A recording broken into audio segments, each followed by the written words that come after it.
Hi everyone. I'm really excited to be here to do this Hay House live, what they call a live takeover here on Hay House's Facebook page.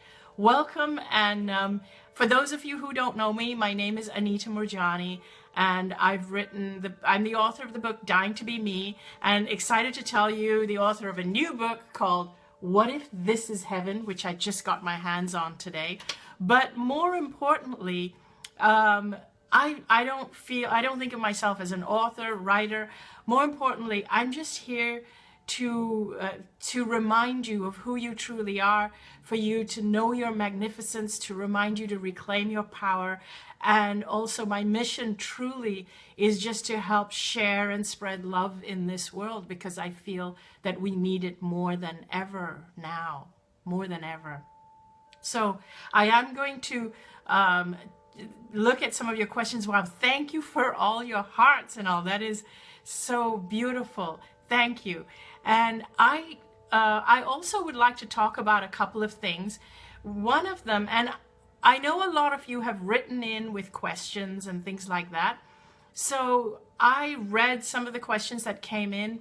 I sent out a newsletter earlier this week, and many of you hit reply. And I know I can't answer all of your questions, so I really apologize.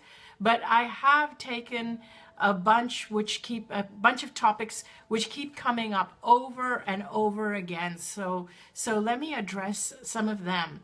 One of them is some people would like to know, at what point does self-love cross over into being narcissism or selfishness? So what I want to say is that at no point does it cross over as being narcissistic, or because narcissism and what we call selfishness actually comes from too little self-love. So here's what I want you to imagine. Imagine that the world needs more love because people are suffering, people are doing things, and people are hurting each other. People who are hurt other people. In other words, hurt people hurt people. So people who are hurt are the ones who hurt other people. And what they need in order to stop hurting other people is love. So if you're going to go out there and share your love with the world, how can you love others like yourself when you don't even love yourself? So it starts with loving yourself. Just like when you're on an airplane, you're told to put your own seatbelt on first before you help anyone else. So it's the same way with love. And another way to look at it is that when you fill yourself with love and you fill yourself with joy and you allow yourself to feel worthy and deserving, that is the energy you take with you when you go out in the world. When you are empty and devoid of self-love and you don't feel you're worthy and deserving, the person you take out into the world is somebody with a great big hole that needs to be filled by other people. So which one would you rather be? So this is why I say there's no such thing as too much self-love, because the more you have, the more it flows out of you, and the more that other people are the recipient of this love. Now, the other thing I want to talk about, and people bring this up time and again, I know that so many of you who resonate with my message are going through some kind of health challenge. And so what I really want to say is, and you talk about the fear you feel, which I can completely understand, because when I was going through a health challenge, I felt a tremendous amount of fear. And it's normal to feel that fear. But of course you want to overcome that fear. You don't like feeling it every day. You don't like going through your health challenge. So here's what I want to suggest to you. If you are going through a health challenge, what I would like you to focus on, rather than focusing on the health challenge, don't even focus on being well and healthy. Focus on something that brings you joy, that could be completely different and nothing to do with health. Because sometimes even obsessing about health itself can actually makes us feel that we need to obsess about health in order to be healthy. And I hope what I just said there makes sense. I hope I said it in the way that I mean it. But what I'm trying to say is that your bodies, our bodies, have the ability to heal without us constantly feeling that we need to do something about it. We don't constantly need to feel that we have to obsess about health and being healthy in order to be healthy. All you have to do is ask yourself, what brings me joy? What do I love to do? What would I do today if I did love myself? What would my life look like if I loved myself? So keep focusing on the joy and the love and not necessarily on the health. Now, in terms of the health aspect of it, in terms of the healing, don't obsess about the healing. Here's what I would suggest you do. I would suggest that you spend some time alone and ask your physical body, just turn in and ask your body, what is it you would like me to know? What is the message you have for me? Why are you giving me this? Now, here's another really important piece before I elaborate on this further, is that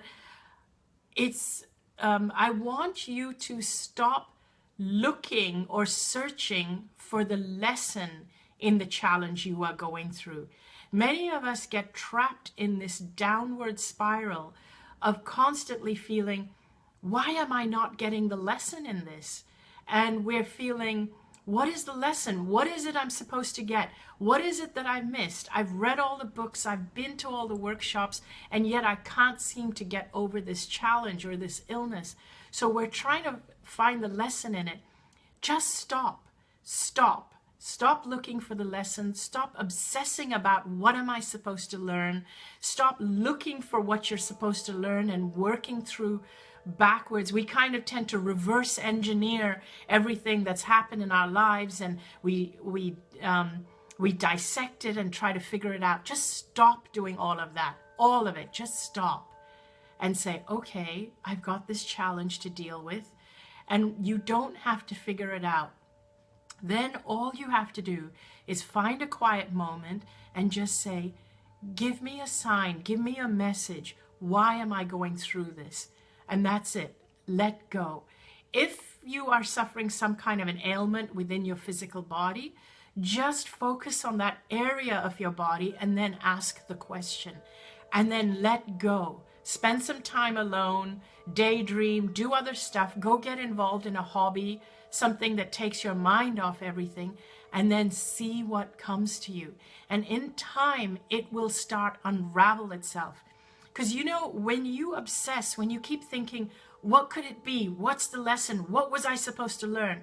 You're coming from your mind.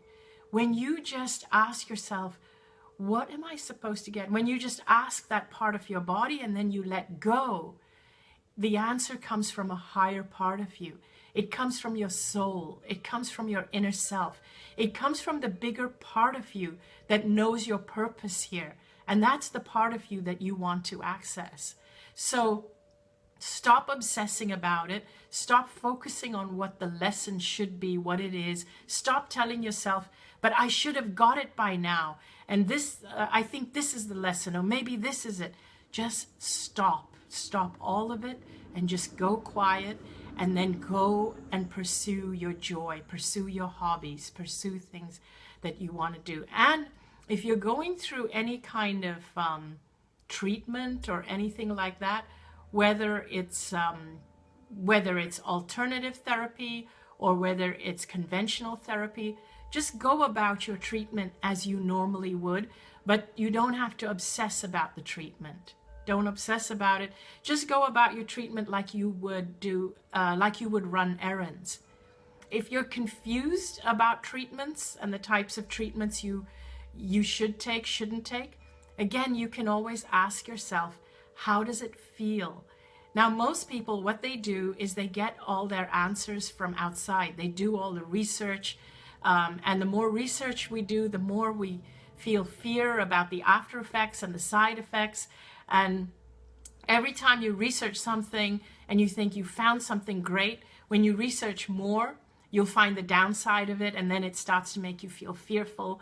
And then we get obsessed and we get caught in this downward spiral of researching. And then we ask people, and then we give our power away to our doctors. Here's what I want you to do. I want you to know, first of all, that your soul, your spirit, your higher self, whatever you want to call it, that is so powerful. It is more powerful than any research you can do on the internet. It knows your truth more than any external truth. It is more powerful than any doctor, any healer that is out there. So take that power back, bring it back to your center, your heart, your soul.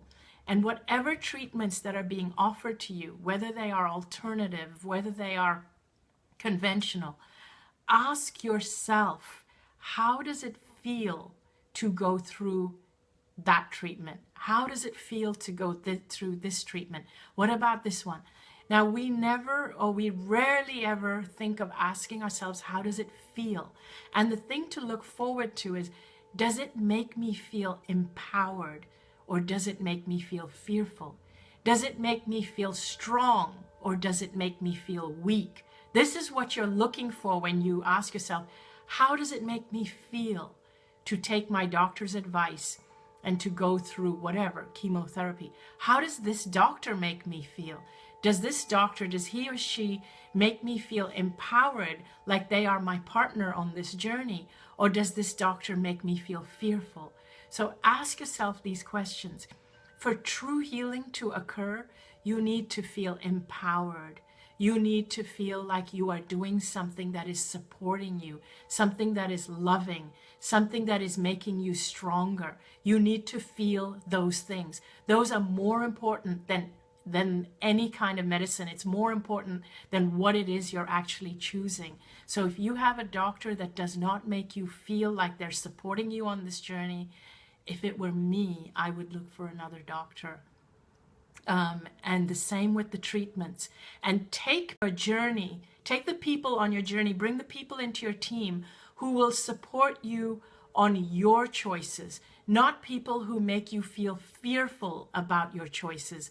You don't want to bring people on who are going to say, don't do this because you will get cancer if you do this, when doing that actually makes you feel powered and powerful. You want to have people in your team who make you feel empowered. Because I remember when I was going through cancer, I remember that when I chose alternative, I had people who advocated for conventional telling me, no, you've got to do the chemo, you've got to do the radiation, and you've got to do it aggressively. And so I felt really fearful not doing it. When I finally gave in and did the chemo, then I had the other advocates of the alternative telling me, how could you put those poisons in your body? So no matter what I did, I was fearful. So if you are supporting somebody who has any kind of illness, remember the number one thing is for them to feel empowered, and they have to feel that whatever they're doing is supporting them, not weakening them. That is so important. Learn to let your body be your guidance. And now I am actually going to look at some of the questions. I know that a ton of you have been writing in, so pardon me while I just refresh my screen and see. I've been seeing all the hearts go past, so thank you so much. I love you all for everything that you do. Thank you. Oh gosh, okay, I see Caroline Coles, thanks, thank you. Oh yes, my radio show. So you were on my radio show. I'm so glad you were on it. And I had lots of people calling in, and somebody even called in asking a question about their weight issue. So with the weight issue thing, here's what I want to say is that I want you to do, I want, when somebody wants to go on a diet for the purpose of losing weight, I want you to forget about the fact that you're actually trying to lose weight. I want you to ask yourself, what would I eat if I want to be healthy? And that's all you need to ask. You don't even need to get on the internet and research everything for health, and because what ends up happening is we end up obsessing about it. I would rather you just ask yourself, what would I be doing today? What would I be eating today if all I cared about was being healthy and living a long life so that I could follow my passion? That's pretty much it. You don't have to count calories. You don't have to necessarily research the food and so on. What in your belief system tells you is healthy food, that's what I want you to reach for. Yes, somebody's just written in about health anxiety. What about emotional health? Tara, thank you for that question. What about emotional health? Well, with emotional health, what I would say is that it is even your emotional, in fact, what am I saying? Your emotional health is actually extremely important, and your emotional health is connected to what I call your spiritual health. And so for emotional health, the questions to ask yourself is, do I love myself? How can I love myself more? Do I have purpose in my life? How can I find my true calling? Now, the way to find your true calling, and this really fulfills your emotional self and your spiritual self, the way, excuse me, to find your true calling is to truly just love yourself, know that you are worthy and deserving, and allow yourself to truly be who you are. Be your authentic self. And when you allow yourself to be your authentic self, whatever is truly yours will come to you. And what is truly yours is always your highest calling. So just follow that. Tina Maureen has asked about altering our past. So here's what I say is that when you, in actuality, your past can be whatever you want it to be. We don't even have a true memory of what our past is. Our memories of our past is biased. And so what you can actually do is you can change through forms of hypnosis and so on. You can change your memory of your past. So all you have to do is, in fact, sorry, I speak a lot about it in What If This Is Heaven, which I'm so excited has just come out today. But the way I would do it, I just want to make sure I articulate it properly so that you get what I truly mean. I would understand what it is that is hindering me right now. What is the past memory that's hindering me? And then what I would do is I would ask myself, what do I wish had happened instead of what I remember happening? And then when you come up with the picture of what you wish had happened instead, it's actually not that hard to replace it, because a memory isn't real. It's just a memory of what's happened. So what we do is we then start focusing on what we wished had happened. And as long as we focus on that, which is like shifting the flashlight, we can actually create a different future, which is dependent on how we feel about the past we have now created. And I hope that makes sense. And if it doesn't, I will try and explain it more in another video if I see a lot of people, asking me questions about it. And I'm seeing a lot, so I'm trying to read some of them because they're moving really, really fast.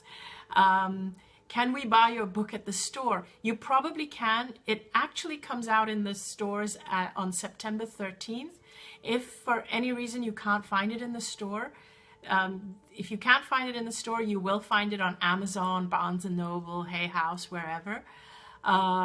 So someone's asking if they can find it in Spanish. Yes, it is coming out in Spanish, but I am not 100% sure when. And we will post that. So someone else is saying, yes, explain more. Okay, they're explaining. You would like me to explain more about the time. Oh, thank you. Someone said you feel very supported by me now. And another one has said, do you think forgiveness of self is necessary? So this one's a shorter answer, so I'll answer this first. I think when you truly love yourself, you realize there's nothing to forgive, because you feel total empathy and compassion for yourself.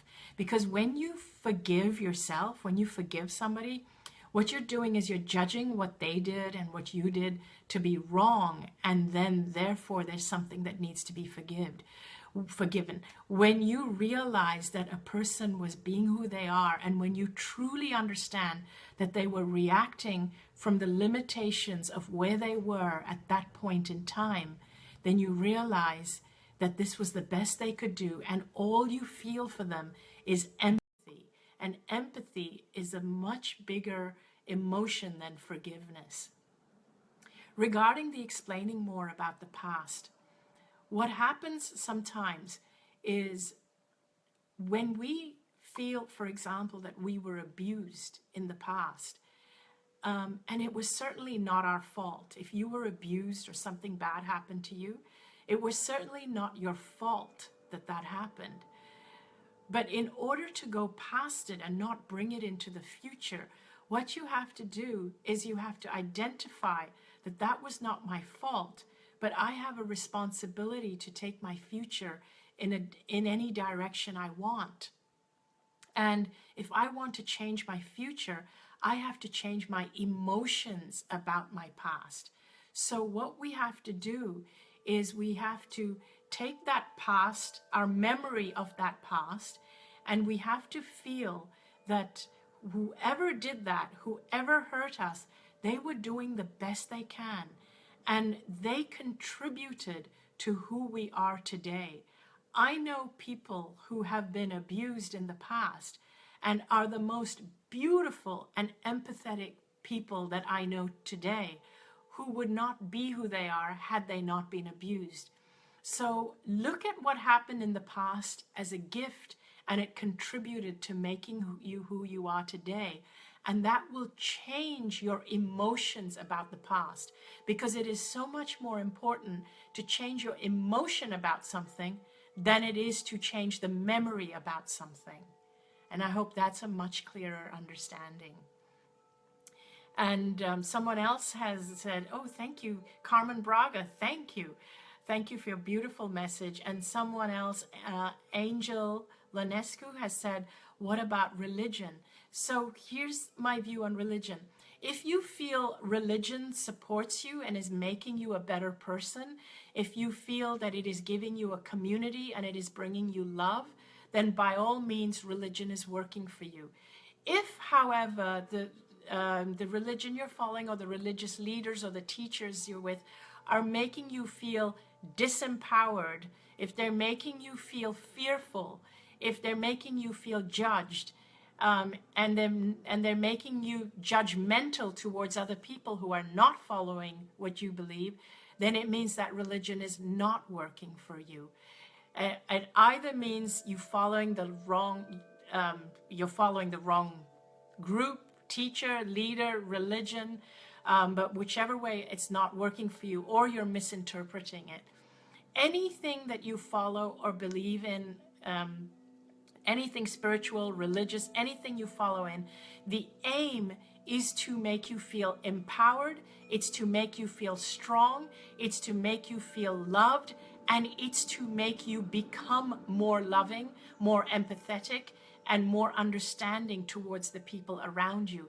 If it is doing those things, then it's good for you. If it's not doing those things, and it's doing the opposite, if it's disempowering you, then it's not good for you. Do not give your power away to anybody or any group or any teaching or any healer or anything that disempowers you. You need to feel powerful and you need to feel loved. And if you're not, any good teacher, healer, religious leader, spiritual teacher is supposed to bring you into your own power.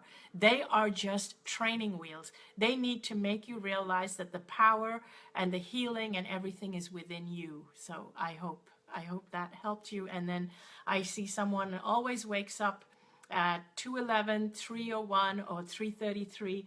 That is probably a sign from one of your deceased loved ones. Look at the pattern, ask yourself what it means, and yeah, and there's definitely a sign in there.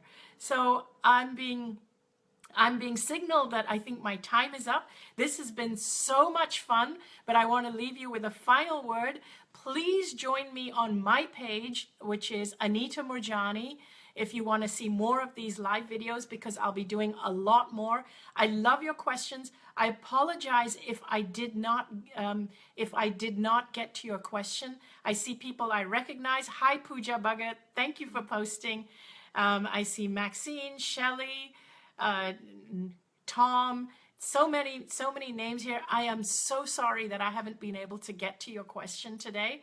But keep posting, keep following me. Please come to my page, Anita Moorjani, and I will be doing a lot more of these videos. And once again, I'm so excited to tell you What If This Is Heaven, my new book, which also answers a lot of the questions that you've been asking, because I truly wrote it inspired by your questions.